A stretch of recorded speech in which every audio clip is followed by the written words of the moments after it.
ઉમરા police સ્ટેશનની હદમાં turning point ખાતે જ્વેલર્સની દુકાનમાં થયેલ 1 કરોડ 5 લાખની ઘરફોડ ચોરીનો ભેદ ઉકેલવામાં 1.5 મહિના બાદ સુરત ક્રાઇમ બ્રાન્ચને સફળતા મળી છે। સુરત ક્રાઇમ બ્રાન્ચે 3 આરોપીઓની અલગ-અલગ શહેરોમાંથી ધરપકડ કરી છે। ઉમરા પોલીસ સ્ટેશનની હદ વિસ્તારમાં બતા ટર્નિંગ પોઈન્ટ ખાતે ગત 4 સપ્ટેમ્બરના રોજ સિકલીગર ગેંગે ₹1.25 કરોડની ઘરફોડ ચોરીને અંજામ આપ્યો હતો। સુરતના બતાર વિસ્તારમાં ટર્નિંગ પોઈન્ટ ખાતે ઓર્નામેન્ટ્સ જ્વેલર્સ નામની દુકાનમાં મળસ્કે આરોપીઓએ દુકાનનો શટર તોડી દુકાનમાંથી 7 કિલો ચાંદી તથા આશરે 3 કિલોગ્રામ સોનાના અને 22 કેરેટ સોનાના દાગીના તેમજ ડીવીઆરની ચોરી કરી આરોપીઓ ફરાર થયા હતા। આ ઘટનાને લઈ સુરત શહેર પોલીસ દ્વારા અલગ-અલગ ટીમો બનાવી આરોપીઓને પકડી પાડવા ચક્રો ગતિમાન કર્યા હતા। આ ઘરફોડ ચોરીના ભેદને ઉકેલવામાં 5 પીઆઈ 12 પીએસઆઈ તથા 80 જેટલા પોલીસ કર્મીઓ જોડાયા હતા તથા 500 જેટલા સીસીટીવી ફૂટેજ પોલીસે તપાસ્યા હતા અને આખરે 1.5 મહિના બાદ સુરત ક્રાઇમ બ્રાન્ચને આરોપીઓને પકડવામાં સફળતા મળી છે। જ્યાં પોલીસે ભરૂચ ખાતેથી આરોપી કરનાલ સિંહ ઉર્ફે પીળુ સિકલીગર તથા ખંભાત ખાતેથી આરોપી શેરુ સિંહ સિકલીગર તેમજ આ ઘરફોડ ચોરીના માસ્ટરમાઇન્ડ આરોપી સતપાલ સિંહ ઉર્ફે પાપા સિકલીગરની થાણે ખાતેથી સુરત ક્રાઇમ બ્રાન્ચે ધરપકડ કરી છે। સાથે પોલીસે ત્રણેય આરોપીઓ પાસેથી સોનાની લગડી સહિત રોકડા રૂપિયા મળી કુલ ₹1 કરોડનો મુદ્દામાલ જપ્ત કર્યો છે। પોલીસ તપાસ દરમિયાન જાણવા મળ્યું કે આ ત્રણેય આરોપીઓએ વડોદરાના ગોરવા પોલીસ સ્ટેશનની હદમાંથી ચોરીમાં ઉપયોગમાં લેવાયેલ ઇકો કારની ચોરી કરી હતી। સુરત ખાતે આવી ઘરફોડ ચોરીને અંજામ આપ્યો હતો। આરોપીઓએ ચોરી કરવા અગાઉ ટર્નિંગ પોઈન્ટ ખાતે કારમાં 3 દિવસ રેકી કર્યા બાદ ઘરફોડ ચોરીની ઘટનાને અંજામ આપ્યો હોવાનું પોલીસ તપાસમાં સામે આવ્યું છે।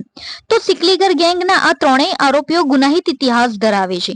તો આ ગેંગ પહેલા 4 વ્હીલ ગાડીની અન્ય શહેરમાંથી ચોરી કરે છે, બાદમાં ચોરીની કારનો જ ઉપયોગ કરી અન્ય શહેરમાં જઈ ઘરફોડ ચોરીને અંજામ આપે છે તથા આ ગેંગની ખાસિયત એ છે કે તેઓ ચોરી કર્યા બાદ ડીવીઆરની પણ ચોરી કરે છે, જેથી પોલીસ તેઓ સુધી પહોંચી નહીં શકે। તેમજ આ ત્રણેય આરોપીઓ ઉપર અનેક ગુનાઓ નોંધાયેલા છે, જેમાં એક આરોપી ઉપર 27 જેટલા ગુનાઓ નોંધાયેલા છે। તો અન્ય આરોપીઓ ઉપર પણ હત્યા અને ચોરી જેવા અનેક ગુનાઓ નોંધાયેલા હોવાનું પોલીસ તપાસમાં ખુલાસો થયો છે। હાલ પોલીસે ત્રણેય આરોપીઓ વિરુદ્ધ કાયદેસરની કાર્યવાહી હાથ ધરી વધુ તપાસ હાથ ધરી છે। कैमरामैन तुलसी राम साथे रश्मि राणा, वॉइस इंडिया टीवी। आप सबको पता है 4 सितंबर को ऑर्नामेंट्स नाम की दुकान में एक बड़ी घरफोड़ हुई, जिसकी एफआईआर में जो वैल्यू लिखाई गई थी वो करीब 1.25 करोड़ की थी। जो उसका सोना चांदी का ज्वेलरी का लॉस हुआ और कैश का भी लॉस हुआ, सब मिला के 1.25 करोड़ का लॉस था उसका।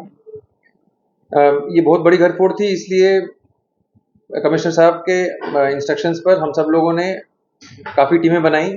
5 पीआई क्राइम ब्रांच के उनकी 5 टीमें 12 पीएसआई के साथ और करीब 80 से 100 बाकी स्टाफ इसमें मिलकर काम कर रहे थे और ह्यूमन इंटेलिजेंस और टेक्निकल इंटेलिजेंस के मदद से आज अर्ली मॉर्निंग हम लोग 3 ऐसे आरोपियों को पिकअप कर पाए जिन्होंने ये घरफोड़ को अंजाम दिया था और उन्हीं के थ्रू हमने इस घरफोड़ में जो ज्वेलरी गई थी, कुछ ज्वेलरी ओरिजिनल में और बाकी सोने के लकड़ी के फॉर्म में हमने रिकवर भी की है और अब तक करीब 1 करोड़ का मुद्दामाल हमें वापस मिल चुका है।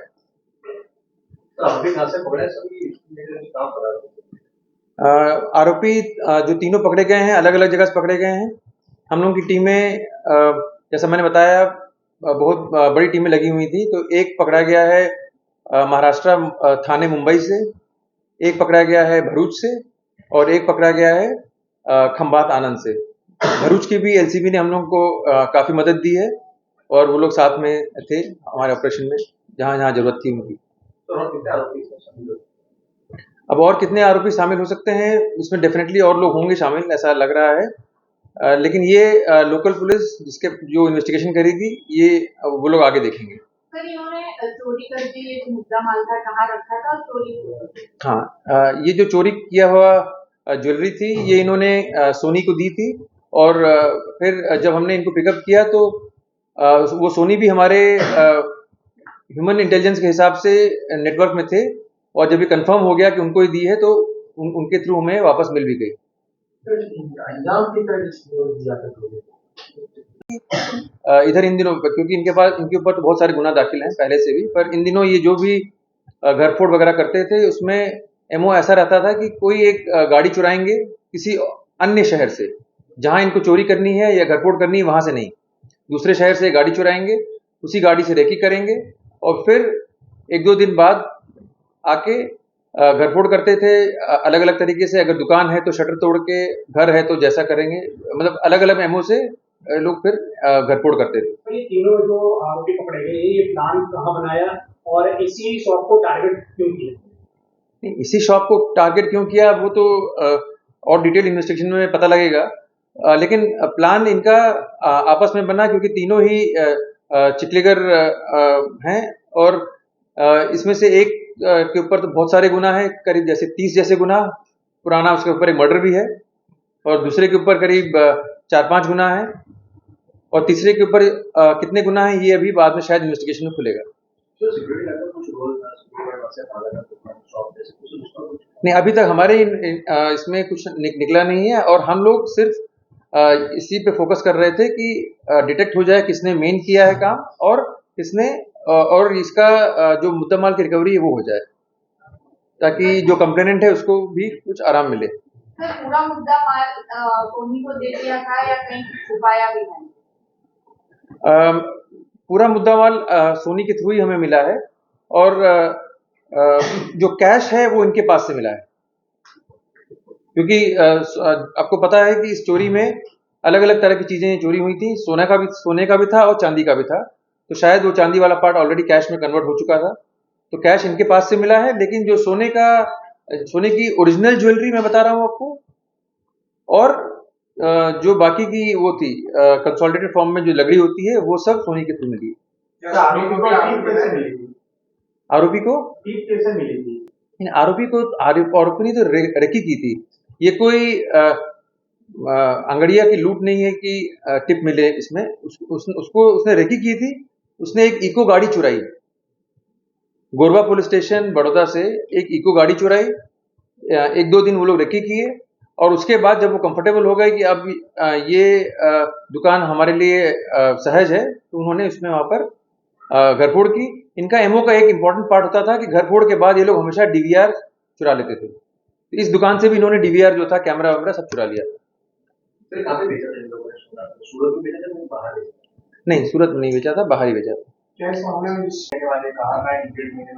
नहीं, मैंने अच्छे से बताया कि इसमें एक बॉम्बे का एक नांदेड़ का रहने वाला है, लेकिन वो उसको उठाया हमने है थाने से, थाने की हद से। दूसरा खंबात का है, उसको खंबात से ही लिया है आनंद में, और तीसरा भरूच का है, उसको भरूच से लिया है।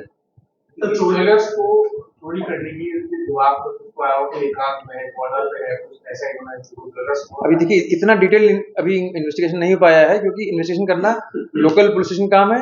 हमारा प्रायोरिटी थी कि जो सोनी हमारे ह्यूमन और टेक्निकल इंटेलिजेंस के हिसाब से हमारे टारगेट पे थे, उन्हीं के थ्रू पहले उनके ऑर्नामेंट्स और ज्वेलरी की रिकवरी करना, वो हमने कर लिया है। सोनी सूरत का ये जिसको बेचा था? जी नहीं।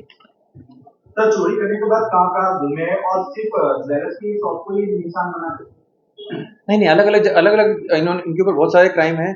इन्होंने भरूच में भी एक घरफोड़ की हुई है, गांधीनगर में की हुई है, तो सिर्फ ज्वेलर है ऐसा नहीं है, लोगों के घरों में भी घरफोड़ की है ऐसा नहीं, तो सिर्फ ज्वेलर की दुकान पे करते हैं ये ऐसा कुछ नहीं।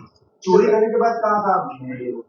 चोरी करने के बाद मैंने बताया आपको कि काफी जगहों पे गए, क्योंकि भरूच भी गए वापस, फिर बहुत जगहों पे गए, लेकिन ये सब अब इन्वेस्टिगेशन में आने दीजिए, क्योंकि ये यहाँ बताना ठीक नहीं रहेगा। नहीं, अब ऐसा कुछ खास काम धंधा नहीं करते, छोटे मोटे कभी कभार कुछ दिनों के लिए काम उठा लिया, कर लिया, पर एक तो अभी इसमें से लंबी जेल काट के आया है, और इसने बड़ी बड़ी घरफोड़ की है, राजस्थान में भी की है, महाराष्ट्र में भी की है, तो सब में अंदर रहा है, फिर जब बेल पे आता है उसको दोबारा वारदात कर देता है। सर क्या नाम है तीनों?